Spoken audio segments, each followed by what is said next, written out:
Alright, so this is the first video for Monday's exit ticket for Benchmark for you're asked to fill out this lesson learn chart in the Google Classroom, which means of course you find it in the classwork section of our Google Classroom.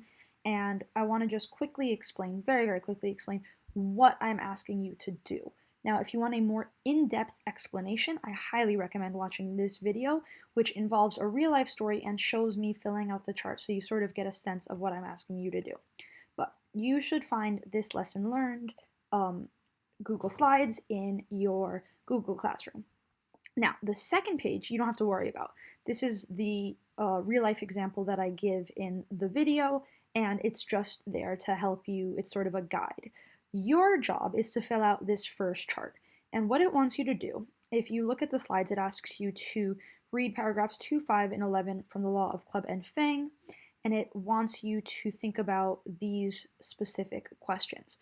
What happens, what lesson is learned, and how does that affect how does that affect Buck later on in the story? So you go to these slides in the Google Classroom and in the classwork section, and you are meant to do the following. You're meant to read paragraph 2 and explain, just briefly write down what are the key events that happen. Same with paragraph 5. You're meant to read paragraph 5 and again, briefly explain what are some of the key things that we learn. In this case, I believe it is Buck learning a lesson. Explain what lesson Buck has learned and how he's learned it. And finally, paragraph 11, it's called the second story event or the lesson applied. What that means is from paragraph 2, Buck sees something. In paragraph 5, Buck learns a lesson. In paragraph 11, he applies that lesson. He does something based on what he's learned, and your job is to write about what he's learned, right? So key events of paragraph 2, 5, and 11. Now, the question that you're answering is how does Buck's experience in paragraph 2 help him later on in the story?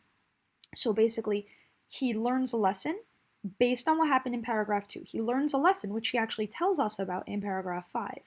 And then in paragraph 11, he applies this lesson. And so your job is to explain it in nice full sentences using evidence from the text, what lesson that he learned and how does it help him later on in the story. What happens that helps him later in the story.